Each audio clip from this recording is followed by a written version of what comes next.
warahmatullahi wabarakatuh.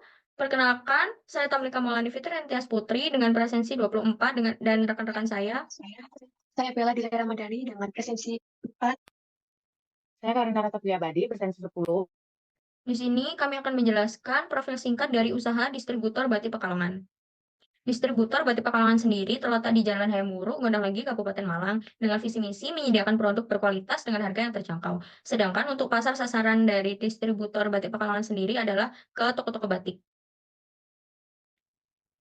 Selanjutnya, usaha ini berkonsepkan dengan mengambil barang langsung dari pabrik, lalu didistribusikan ke toko-toko dengan sistem grosir agar penjual mendapatkan keuntungan saat menjual lagi barangnya ke pembeli.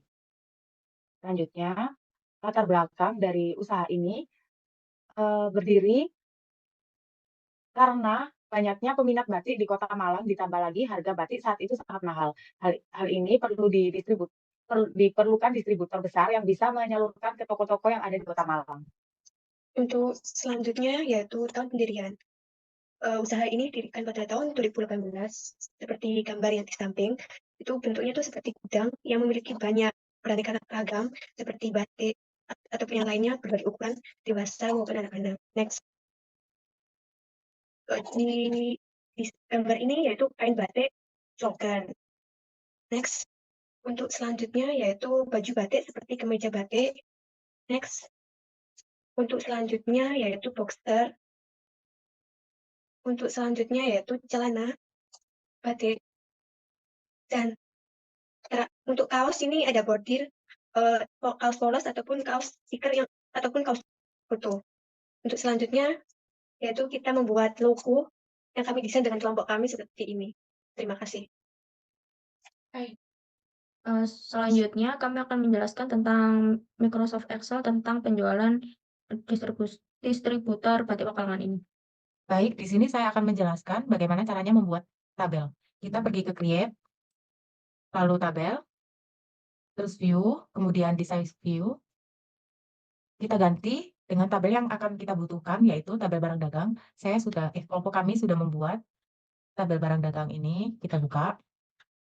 Dalam tabel barang dagang ini, terdapat kode barang menggunakan number, kemudian nama barang menggunakan short text dengan font size sebanyak 35 karena kelompok kami membutuhkan 35 karakter kurang lebih.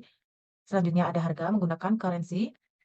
Kemudian kode barang kita kasih primary key karena di tabel-tabel yang lain itu juga membutuhkan kode barang. Jadi nanti tidak perlu biar datanya tidak double-double gitu. Nanti langsung muncul. Kemudian kita save. Sudah. Kemudian nanti akan muncul seperti ini. Ada kode barang, nama barang, dan harga yang tadi kita masukkan di design view. Baik, selanjutnya saya akan menjelaskan tentang tabel pelanggan. Seperti tadi, untuk membuat tabel kita pergi ke Create dan Tabel. Setelah itu kita ke klik kanan Design View dan mengganti nama tabelnya. Setelah itu bisa mengisi ini. Tapi karena kami sudah membuat tabel barang dagang, jadi tabel pelanggan, jadi saya akan jelaskan dari tabel pelanggan yang sudah dibuat oleh kelompok kami. Nah, di sini kita buka Design View. Terdapat kode pelanggan dengan data type auto number. Lalu nama pelanggan itu dengan field size-nya itu 20 karena kelompok kita membatasi 20 karakter atau 20 huruf di setiap nama pelanggannya maksimal. Lalu ada alamat dengan data type stock sorted tapi tidak kita batasi berapa jumlah huruf yang diperlukan. Lalu jangan lupa di save. Setelah itu tampilnya seperti ini. Ini datanya kita masukkan melalui form nanti. Selanjutnya saya akan menjelaskan tentang tabel transaksi. Kita buat dulu di create tabel seperti tadi, tapi karena kelompok itu sudah membuat, jadi saya akan meneruskan ya. Di sini kita buka ada design view, ada nomor transaksi dengan auto number, terus ada tanggal, date for time, ada nama pelanggan. Nama pelanggannya file size 20 seperti tadi, dan kita lookup. Display kontrolnya kita ganti dari text box, kita ganti ke combo box. Habis itu di row source-nya kita masukkan tabel pelanggannya, lalu kita ambil kode pelanggan dan nama pelanggan. Setelah itu jangan lupa di-save, kita silang, lalu kembali ke tabel transaksi, habis itu ada kode pelanggan, tetapi ini di general aja, dengan data type number. Untuk tampilannya nanti akan seperti ini, dan datanya keisi saat formnya sudah terisi. Jangan lupa di-save. Selanjutnya, kita akan membuat tabel transaksi detail sama seperti tadi, yaitu create tabel. Kita akan buka. Di transaksi detail itu ada nomor transaksi dengan data type number, kemudian kode barang dengan number, nama barang dengan short text dengan purchase 35, harga menggunakan currency, dan kuantitas menggunakan number, subtotal menggunakan currency. Nah, di transaksi detail ini kita akan menggabungkan tabel-tabel dari atas tadi, maka kita membutuhkan relationship dan berada di database tools, kemudian relationship. Nah, kita pencet aja nanti itu tabel barang dagang dihubungkan dengan tabel transaksi detail, yang dihubungkan adalah kode barang. Kemudian transaksi detail ke tabel transaksi, itu yang dihubungkan adalah nomor transaksi. Kemudian tabel transaksi dan tabel pelanggan itu yang dihubungkan kode pelanggan. Cara menghubungkannya itu bisa kita tarik aja seperti ini. Karena ini saya sudah hubungkan, jadi keluarnya seperti ini. Kita save.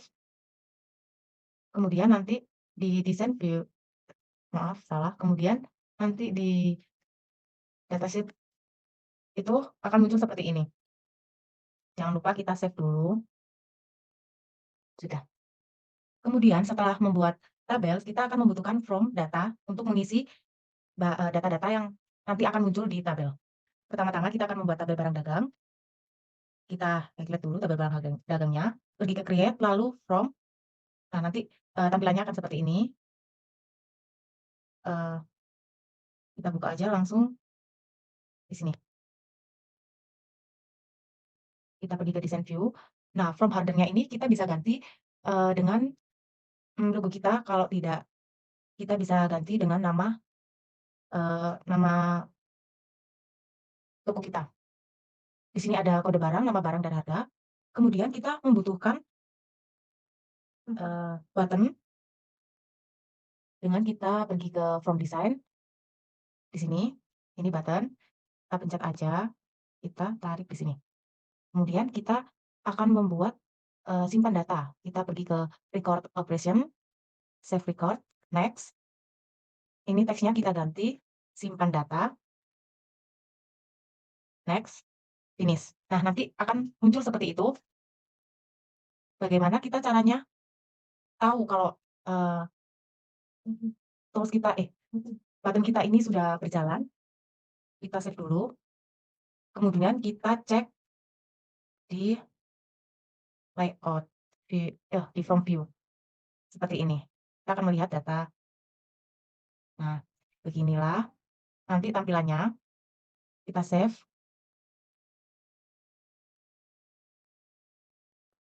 Kemudian kita lihat di tabel barang dagang, nanti tampilannya akan seperti ini, muncul kode barang, nama barang, dan harganya. Baik. Selanjutnya, saya akan menjelaskan tentang pembuatan form input transaksi. Kita lihat dulu tabel transaksinya, lalu pergi ke create dan ke form. Karena kalau saya sudah membuat, jadi langsung saja ke form input transaksi. Kita buka di design view. Nah, seperti ini tampilannya. Di form header nanti bisa ditulis ya, seperti transaksi, keterangannya. Lalu di detail ada nomor transaksi, tanggal, kode pelanggan, sama nama pelanggan. Selanjutnya, membutuhkan subform untuk memasukkan data-data kita. Caranya pergi ke form design, terus di kontrol, habis itu di ini, subform, lalu kita letakkan di sini. Nah, untuk isinya itu kita pilih yang tabel transaksi, tetapi menggunakan use exciting tables and enquiries. Next, setelah itu kita masukkan semuanya, nomor transaksi, kode barang, nama barang, harga, kuantitas, dan subtotal. Next, kita pilih yang define my own, from nomor transaksi, subformnya juga nomor transaksi, habis itu next, dan finish. Nanti tampilannya seperti ini. Karena ini sudah membuat, jadi bisa kita hapus. Karena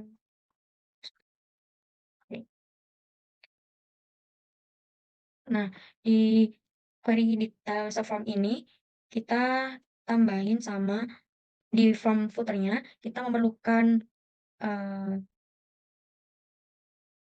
text box tambahan untuk hasil totalnya nanti. Caranya kita buka di kontrol, di text box, habis itu kita letakkan di form footer-nya dari subform tadi. Setelah itu kita pilih kita di control source-nya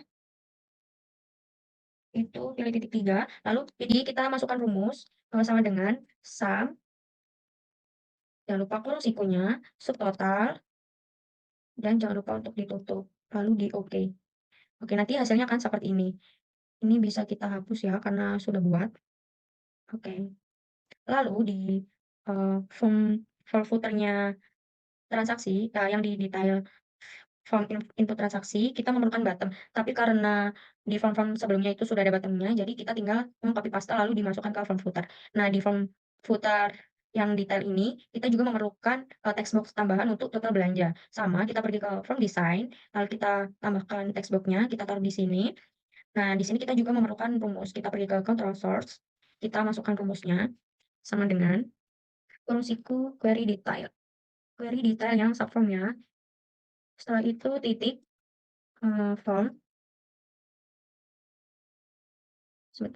form tanda seru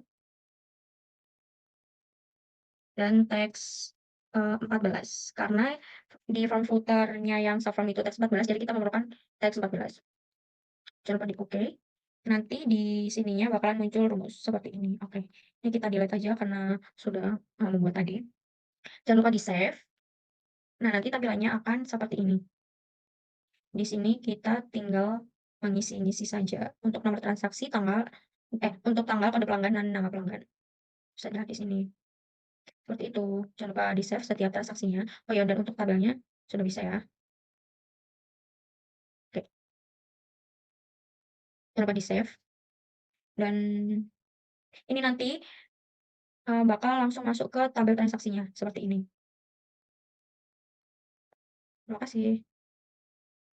Terus, oke, yang pertama kita langsung buat saja query. Query itu adalah perintah untuk memerintahkan dalam transaksi tersebut agar bisa jalan gitu loh. Terus kita ke create, terus query design, kita langsung saja ke tabel dagang, kita add, terus kita setelah itu kita langsung ke nomor transaksi sampai centang hijau, centang biru.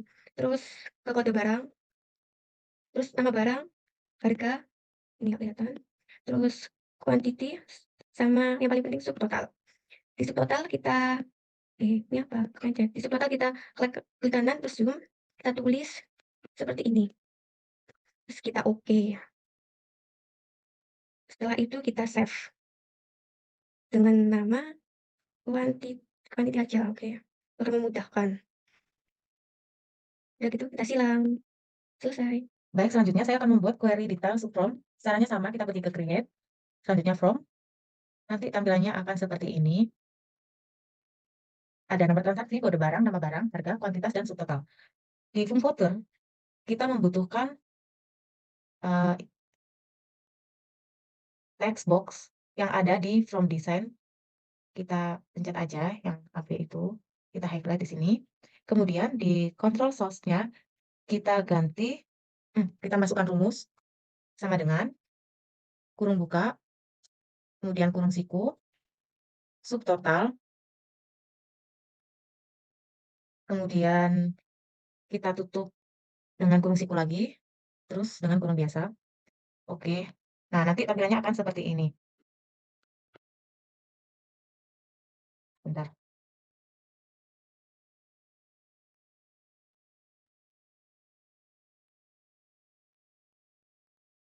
Terus nanti itu teksnya kita ganti teks 14 karena kita membutuhkan dari teks yang ke-14. Kemudian kita save aja. Nanti tampilannya akan seperti ini. Nah, ini sudah berjalan. Kita save aja. Dan selesai. Untuk selanjutnya yaitu pembuatan form utama. Yang pertama ya pastinya ya juga create. Setelah itu langsung ke form design ini. Terus ke tombol button yang ini. Kita langsung saja kita ke sini. Kita ke form operation. Terus ke open form. Gunanya itu untuk membuka form yang ingin kalian hubungkan. Kita next. Kita hubungkan ke form barang dulu. Kita next. Pakai yang bawah aja. Kita ubahnya ke form. Terus finish. Udah kita buat lagi di button. Terus sama form operation open. Next. Terus kita bedanya yang pelanggan. Next. terus bawah kita ganti, next, kita typo ulang lagi now, next, finish, udah kita buat lagi, terakhir pakai yang transaksi, open, next, pakai input transaksi, kita next, terus pakai next, terus kita finish. Terus kita rapikan dulu dengan cara di-blok semua kayak gini, terus kita ke arrange, kita blur aja, yang ini aja, data ke bawah. Setelah itu kita kembali lagi ke form design, kita pilih yang ini, pilih label untuk membuat judul. Nah, kita buat judul sesuai dengan yang kita presentasikan tadi, distribusi batik, distributor batik, kita batik Pekalongan ya. Kita blok, terus kita ke format, mana ya? Ini, ke font ini, kita pilih yang ini aja. Atau pencet ke home, atau ke ini aja, bisa langsung berubah ukuran ke 28, kita tarik aja, kita geser, kita kecilin 20 di atas. Nah,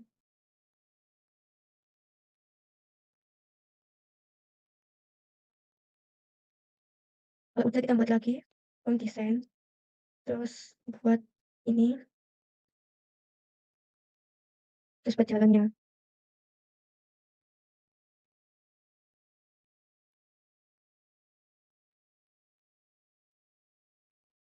Kita langsung ke home saja, terus pakai ukuran segini aja, sesuai dengan selera. Kalau udah, kita rapikan yang tadi, kita geser ke desain, terus ada gambar insert, kita insert logonya,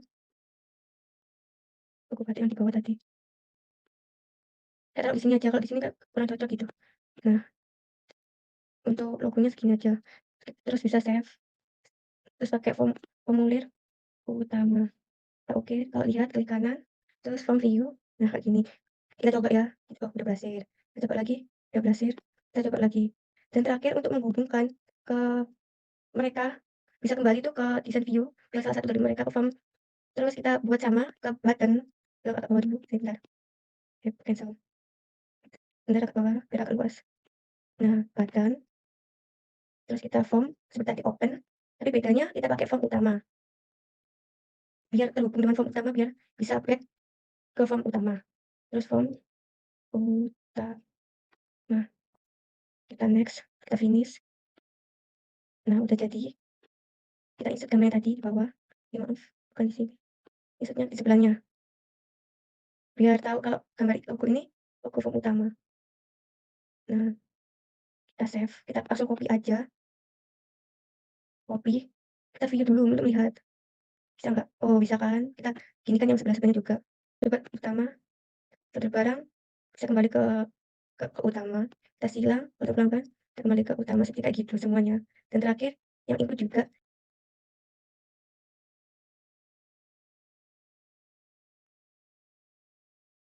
Nah, udah selesai. Seperti itu cara membuat formulir utama. Baik, sekian dari kelompok kami, ada kurang lebihnya kami mohon maaf. Wassalamualaikum warahmatullahi wabarakatuh.